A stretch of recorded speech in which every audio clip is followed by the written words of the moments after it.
Pak, itu mengenai dan soal denda damai Pak yang saat ini baru marak menjadi perbincangan di publik. Bagaimana tanggapan Pak Mahfud mengenai hal itu?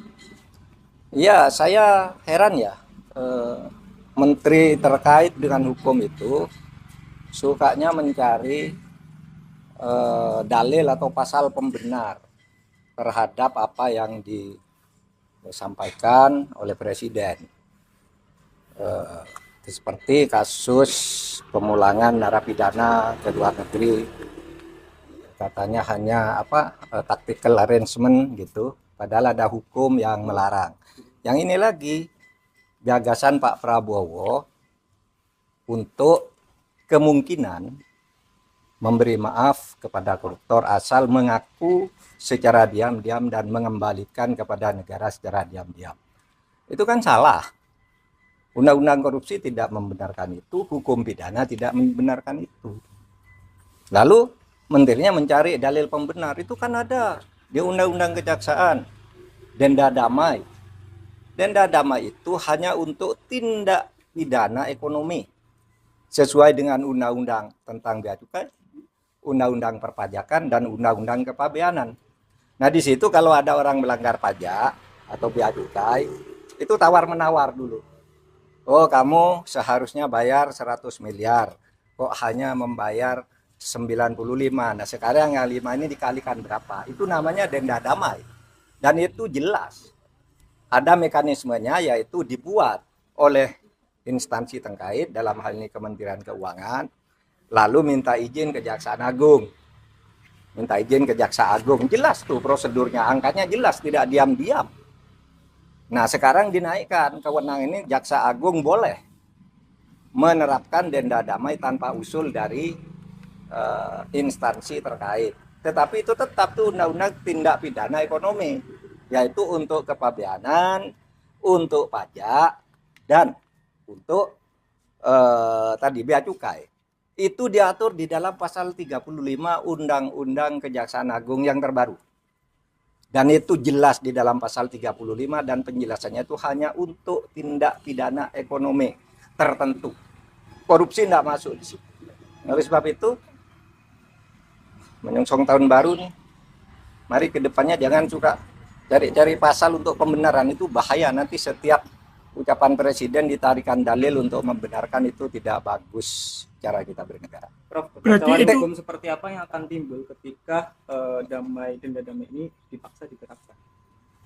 Ya enggak tahu, kalau saya sih membayangkannya nanti akan banyak orang korupsi, diam-diam sesudah akan ketahuan mengaku. Gitu kan? Sesudah akan ketahuan mengaku. Kan Pak Prabowo inginnya sebenarnya, ya, agar aset negara tidak hilang. Asset recovery namanya kalau itu di konvensi PBB. Itu dibenarkan aset recovery itu. Tetapi yang termudah agar tidak terjadi diam-diam penyelesaiannya. Dulu saya sudah pernah mengusulkan loh. Tahun 2001 ketika saya Menteri Kehakiman, lalu saya tulis lagi usul itu di dalam buku saya yang terbit tahun 2003. Judulnya Setahun Bersama Gus Dur. Mari kita maafkan aja gitu, tapi terbuka. Seperti yang dilakukan oleh Afrika, jangan diam-diam gitu. Nah, ini diam-diam gimana caranya? Siapa yang bertanggung jawab? Lapor kepada siapa yang mengumumkan, siapa, apakah yang bersangkutan minta damai itu mau diumumkan namanya?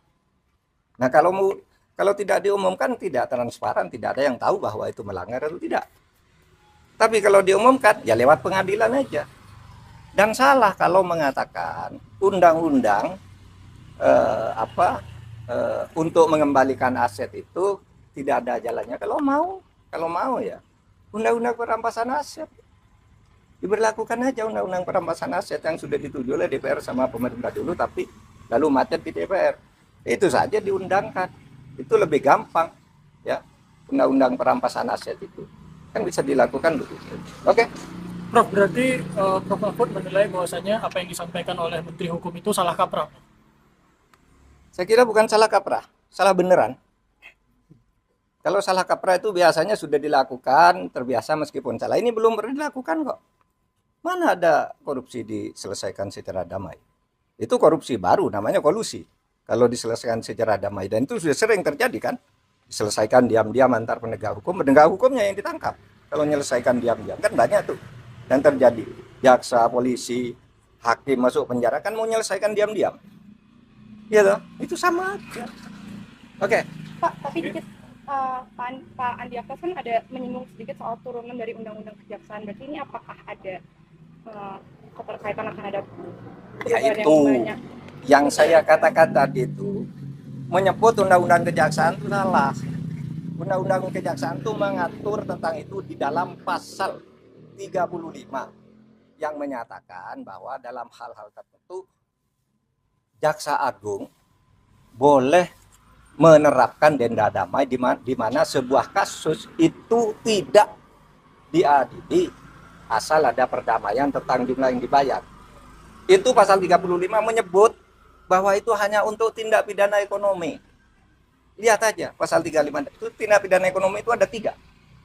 Kepabeanan, perpajakan, dan apa tadi? Dan bea cukai. Hanya itu yang boleh. Kalau korupsi lain tidak boleh, tidak pernah ada dan tidak boleh ada. Tapi terserah aja, nanti lihat aja akibatnya akan lari semua orang koruptor diam-diam, kalau mau ketahuan baru ngelapor, minta damai, dan kita tidak tahu siapa yang mendamaikan. Kan gitu. Oke.